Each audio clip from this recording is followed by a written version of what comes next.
Bonjour. Okay, on continue wonder. Hearing brightly.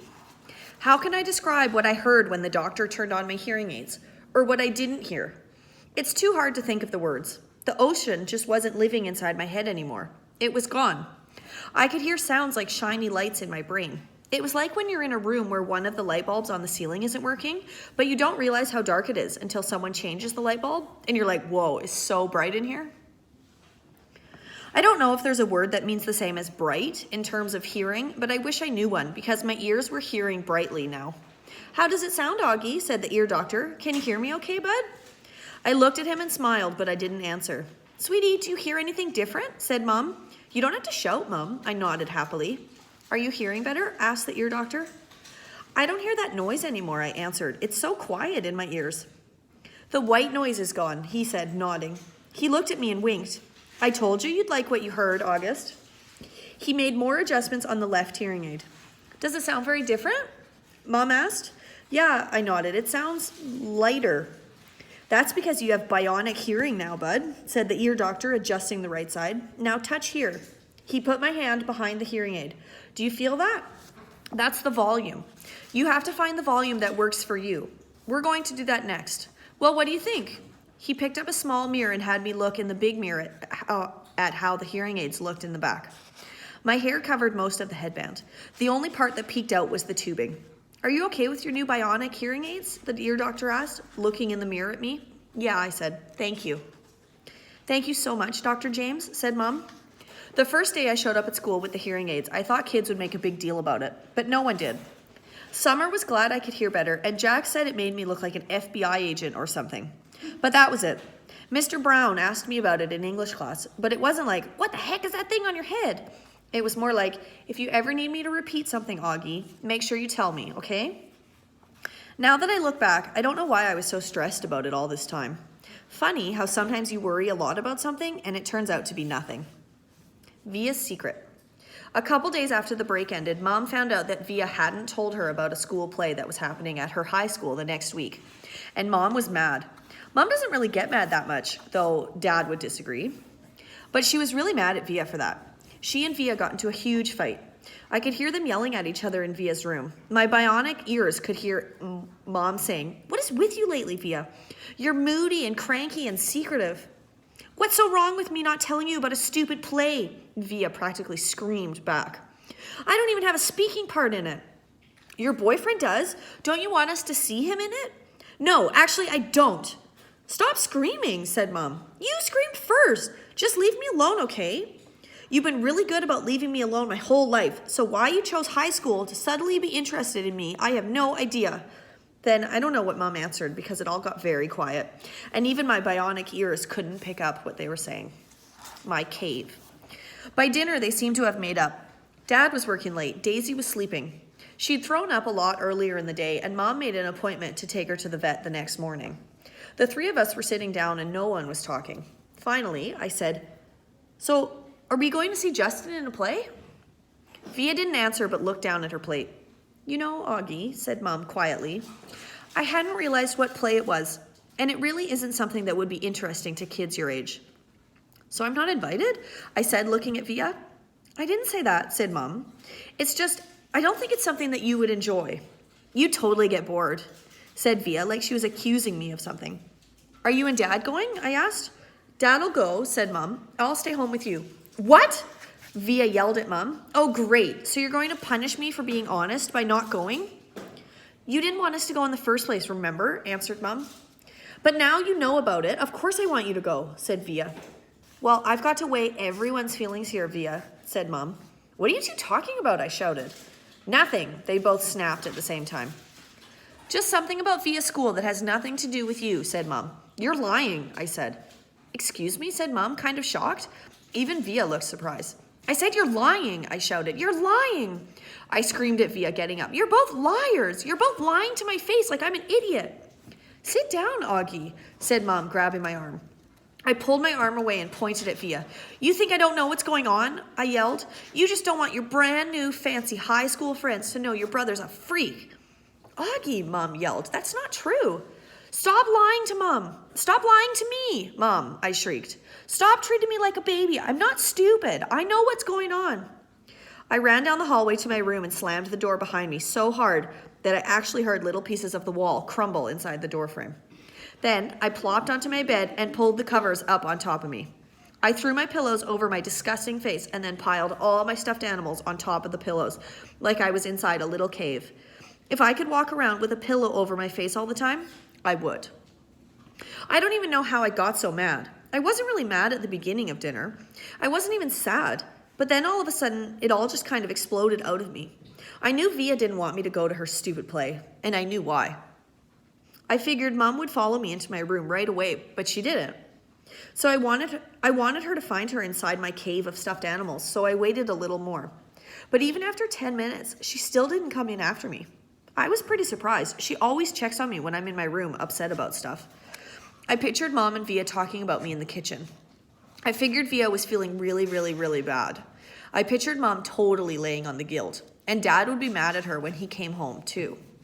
I made a little hole through the pile of pillows and stuffed animals and peeked at the clock on my wall. Half an hour had passed and Mom still hadn't come into my room. I tried to listen for the sounds in the other rooms. Were they still having dinner? What was going on? Finally, the door opened. It was Via. She didn't even bother coming over to my bed, and she didn't come in softly like I thought she would. She came in quickly. Goodbye. Augie, said Via, come quick. Mom needs to talk to you. I'm not apologizing. This isn't about you, she yelled. Not everything in the world is about you, Augie. Now hurry up. Daisy's sick. Mom's taken her to the emergency vet. Come say goodbye. I pushed the pillows off my face and looked up at her. That's when I saw she was crying. What do you mean, goodbye? Come on, she said, holding out her hand. I took her hand and followed her down the hall to the kitchen. Daisy was lying down sideways on the floor with her legs straight out in front of her. She was panting a lot like she'd been running in the park. Mom was kneeling beside her, stroking the top of her head. What happened? I asked. She just started whimpering all of a sudden, said Via, kneeling down next to Mom. I looked down at Mom, who was crying too. I'm taking her to the animal hospital downtown, she said. The taxi's coming to pick me up. The vet'll make her better, right? I said. Mom looked at me. I hope so, honey, she said quietly. But honestly, I don't know. Of course he will, I said. Daisy's been sick a lot lately, Augie, and she's old. But they can fix her, I said, looking at Via to agree with me. But Via wouldn't look up at me. Mom's lips were trembling. I think it might be time we say goodbye to Daisy, Augie. I'm sorry. No, I said. We don't want her to suffer, Augie, she said. The phone rang. Via picked it up, said, okay, thanks, and then hung up. The taxi's outside, she said, wiping her tears with the backs of her hands. Okay, Augie, open the door for me, sweetie, said Mom, picking up Daisy very gently like she was a huge, droopy baby. Please, no, Mom, I cried, putting myself in front of the door. Honey, please, said Mom, she's very heavy. What about Daddy? I cried. He's meeting me at the hospital, Mom said. He doesn't want Daisy to suffer, Augie. Via moved me away from the door and held it open for Mom. My cell phone's on if you need anything, Mom said to Via. Can you cover her with the blanket? Via nodded, but she was crying really hard now. Say goodbye to Daisy, kids, Mom said, tears streaming down her face. I love you, Daisy, Via said, kissing Daisy on the nose. I love you so much. Bye, little girlie, I whispered into Daisy's ear. I love you. Mom carried Daisy down the stoop. The taxi driver had opened the back door, and we watched her get in. Just before she closed the door, Mom looked up at us standing by the entrance to the building, and she gave us a little wave. I don't think I've ever seen her look sadder.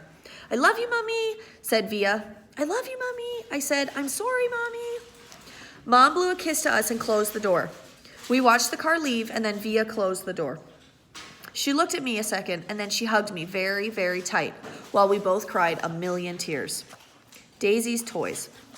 Justin came over about half an hour later. He gave me a big hug and said, sorry, Augie. We all sat down in the living room, not saying anything. For some reason, Via and I had taken all of Daisy's toys from around the house and had put them in a little pile on the coffee table. Now we just stared at the pile. She's really the greatest dog in the world, said Via. I know, said Justin. She just started whimpering all of a sudden, I said. Via nodded. Like 2 seconds after you left the table, she said, Mom was going to go after you, but Daisy just started whimpering. Like how? I said. Just whimpering, I don't know, said Via. Like howling? I asked. Augie, like whimpering, she answered impatiently. She just started moaning, like something was really hurting her, and she was panting like crazy. Then she just kind of plopped down, and Mom went over and tried to pick her up. And whatever she was, Mom went over and tried to pick her up, and whatever, she was obviously hurting. She bit Mom. What? I said. When Mom tried to touch her stomach, Daisy bit her hand, Via explained. Daisy never bites anybody, I answered. She wasn't herself, said Justin. She was obviously in pain. Daddy was right, said Via. We shouldn't have let her get this bad. What do you mean? I said. He knew she was sick? Augie, Mom's taken her to the vet like 3 times in the last 2 months. She's been throwing up left and right. Haven't you noticed? But I didn't know she was sick. Via didn't say anything, but she put her arm around my shoulders and pulled me closer to her. I started to cry again. I'm sorry, Augie, she said softly. I'm really sorry about everything, okay? You forgive me? You know how much I love you, right? I nodded. Somehow that fight didn't matter much anymore. Was Mummy bleeding? I asked. It was just a nip, said Via. Right there. She pointed to the bottom of her thumb to show me exactly where Daisy had bitten Mom. Did it hurt her? Mom's okay, Augie. She's fine. Mom and Dad came home 2 hours later. We knew the second they opened the door that Daisy wasn't with them, that Daisy was gone. We all sat down in the living room around the pile of Daisy's toys. Dad told us what happened at the animal hospital, how the vet took Daisy for some x-rays and blood tests, and then came back and told them she had a huge lump in her stomach. She was having trouble breathing. Mom and Dad didn't want her to suffer, so Daddy picked her up in his arms like he always liked to do, with her legs straight up in the air, and he and Mom kissed her goodbye over and over again and whispered to her while the vet put a needle into her leg. And then, after about a minute, she died in Daddy's arms. It was so peaceful, Dad said. She wasn't in any pain at all, like she was just going to sleep. A couple of times while he talked, Dad's voice got trembly and he cleared his throat. I've never seen Dad cry before, but I saw him cry tonight. I had gone into Mom and Dad's bedroom looking for Mom to put me to bed, but saw Dad sitting on the edge of the bed, taking off his socks. His back was to the door, so he didn't know I was there. At first, I thought he was laughing because his shoulders were shaking, but then he put his palms on his eyes and I realized he was crying. It was the quietest crying I've ever heard, like a whisper. I was going to go over to him, but then I thought maybe he was whisper crying because he didn't want me or anyone else to hear him. So I walked out and went to Via's room, and I saw Mom lying next to Via on the bed, and Mom was whispering to Via, who was crying. So I went to my bed and put on my pajamas without anyone telling me to, and I put the nightlight on and turned the light off and crawled into the little mountain of stuffed animals I had left on my bed earlier. It felt like that all had happened 1,000,000 years ago. I took my hearing aids off and put them on the night table and pulled the covers up to my ears and imagined Daisy snuggling with me, her big, wet tongue licking my face all over like it was her favorite face in the world. And that's how I fell asleep. Heaven. I woke up later on and it was still dark. I got out of bed and walked into Mom and Dad's bedroom. Mom? I whispered. It was completely dark, so I couldn't see her open her eyes. Mom? You okay, honey? She said groggily. Can I sleep with you? Mom scooted over towards Daddy's side of the bed, and I snuggled up next to her. She kissed my hair. Is your hand okay? I said, Via told me Daisy bit you. It was only a nip, she whispered in my ear. Mom. I started crying. I'm sorry about what I said. Shh. There's nothing to be sorry about, she said, so quietly I could barely hear her. She was rubbing the side of her face against my face. Is Via embarrassed of me? I said, No, you know she's not. She's just adjusting to a new school. It's not easy. I know you know. I'm sorry I called you a liar. Go to sleep, Augie. I love you so much. I love you so much too, Mom. Good night, honey, she said very softly. Mom, is Daisy with Gran now? I think so. Are they in heaven? Yes. Do people look the same when they get to heaven? I don't know. I don't think so, said Mom. Then how do people recognize each other? I don't know, sweetie. She sounded tired. They just feel it. You don't need your eyes to love, right? You just need to feel it inside you. That's how it is in heaven. It's just love, and no one forgets who they love. She kissed me again. Now go to sleep, honey. It's late, and I'm so tired. But I couldn't go to sleep. Even after I knew she had fallen asleep. I could hear Daddy sleeping too, and I imagined I could hear Via sleeping down the hallway in her room. And I wondered if Daisy was sleeping in heaven right then. And if she was sleeping, was she dreaming about me? And I wondered how it would feel to be in heaven someday and not have my face matter anymore, just like it never, ever mattered to Daisy. Understudy. Via brought home 3 tickets to her school play a few days after Daisy died. We never mentioned the fight we had over dinner again. On the night of the play, right before she and Justin were leaving to get to their school early, she gave me a big hug and told me she loved me and she was proud to be my sister. This was my first time in Via's new school. It was much bigger than her old school and 1,000 times bigger than my school. More hallways, more room for people. The only really bad thing about my new bionic hearing aids was the fact that I couldn't wear a baseball cap anymore. In situations like these, baseball caps come in really handy. Sometimes I wish I could still get away with wearing that old astronaut helmet I used to wear when I was little. Believe it or not, people would think seeing a kid in an astronaut helmet was a lot less weird than seeing my face. Anyway, I kept my head down as I walked right behind Mom through the bright, long hallways. We followed the crowd to the auditorium, the theater, where students handed out programs at the front entrance. We found seats in the 5th row close to the middle. As soon as we sat down, Mom started looking inside her purse. "I can't believe I forgot my glasses," she said. Dad shook his head. Mom was always forgetting her glasses, or her keys, or something else. She's flaky that way. "You want to move closer?" said Dad. Mom squinted at the stage. "No, I can see okay." "Speak now, or we're going to stay here," said Dad. "I'm fine," answered Mom. "Look, there's Justin," I said to Dad, pointing out Justin's picture in the program. "That's a nice picture of him," he answered, nodding. "How come there's no picture of Via?" I said. "She's an understudy," said Mom. "But look, here's her name." "Why do they call her an understudy?" I asked. "Wow, look at Miranda's picture," said Mom to Dad. "I don't think I would have recognized her." "Why do they call it understudy?" I repeated. "It's what they call someone who replaces an actor if he can't perform for some reason," answered Mom. "Did you hear Martin's getting remarried?" Dad said to Mom. "Are you kidding me?" Mom answered like she was surprised. "Who's Martin?" I asked. "Miranda's father," Mom answered, and then to Dad, "Who told you?" "I ran into Miranda's mother in the subway. She's not happy about it. He has a new baby on the way and everything." "Wow," said Mom, shaking her head. "What are you guys talking about?" I said. "Nothing," answered Dad. "But why do they call it understudy?" I said. "I don't know, Augie Doggy," Dad answered. "Maybe because the actors kind of study under the main actors or something? I really don't know." I was going to say something else, but then the lights went down. The audience got very quiet very quickly. "Dad, can you please not call me Augie Doggy anymore?" I whispered in Dad's ear. Dad smiled and nodded and gave me a thumbs up. The play started, the curtain opened. The stage was completely empty except for Justin, who was sitting on an old rickety chair tuning his violin, his fiddle. He was wearing an old-fashioned type of suit and a straw hat. "This play is called Our Town," he said to the audience. "It was written by Thornton Wilder, produced and directed by Philip Davenport. The name of the town is Grover's Corners, New Hampshire, just across the Massachusetts line. Latitude 42 degrees, 40 minutes. Longitude 70 degrees, 37 minutes.